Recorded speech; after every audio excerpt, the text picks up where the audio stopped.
নিথর দেহের শেষ আর্তনাদ।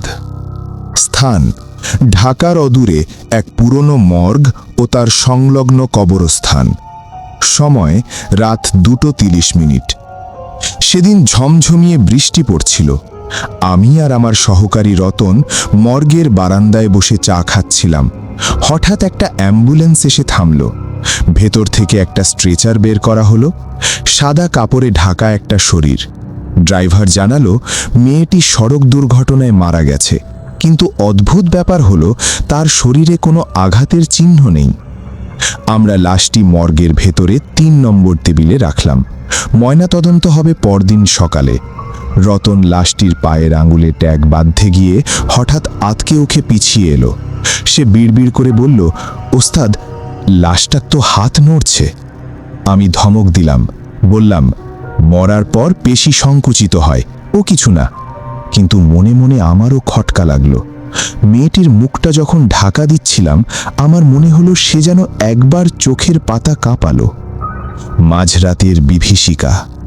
রাত তখন 3টে। রতন পাশের রুমে ঘুমিয়ে পড়েছে। আমি ঝিমুচ্ছিলাম। এমন সময় মর্গ থেকে একটা বিচ্ছিরি ঘষ্টানোর শব্দ ভেসে এলো, যেন কেউ ভারী কিছু মেঝের ওপর দিয়ে টেনে নিয়ে যাচ্ছে। আমি টর্চ নিয়ে ভেতরে ঢুকলাম। 3 নম্বর টেবিলের ওপর তাকাতেই আমার কলিজা শুকিয়ে গেল।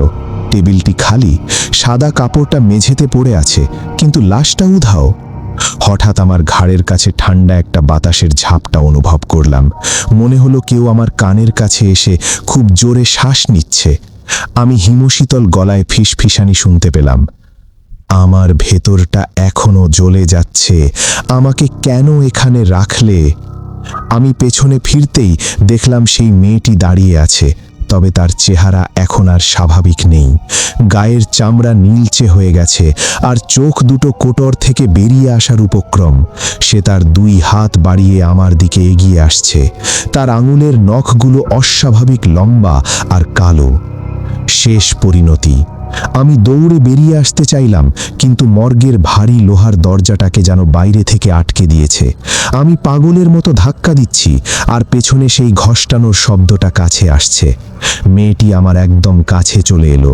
তার মুখ থেকে পচা মাংসের উৎকট গন্ধ বেরোচ্ছে। সে তার ঠান্ডা হাত দিয়ে আমার গলা চেপে ধরল। আমি যখন প্রায় জ্ঞান হারাচ্ছি, ঠিক তখনই ফজরের আজান ভেসে এলো পাশের মসজিদ থেকে। মুহূর্তের মধ্যে সব শান্ত হয়ে গেল। দরজাটা আপনা আপনি খুলে গেল। পরদিন সকালে ডাক্তার এসে দেখলেন লাশটি 3 নম্বর টেবিলেই শুয়ে আছে। কিন্তু অবাক করা মতো বিষয় হলো, মেয়েটির নখের নিচে জমাটবদ্ধ টাটকা রক্ত, আর আমার গলার চারপাশটা ঠিক লাশের আঙুলের ছাপের মতো নীল হয়ে ফুলে আছে। পুলিশ রিপোর্টে বলা হয়েছিল মেয়েটি হার্ট অ্যাটাকে মারা গেছে, কিন্তু আমি জানি সেই রাতে সে মরেনি। সে শুধু আমাদের মতো কাউকে তার সাথে নিয়ে যেতে চেয়েছিল।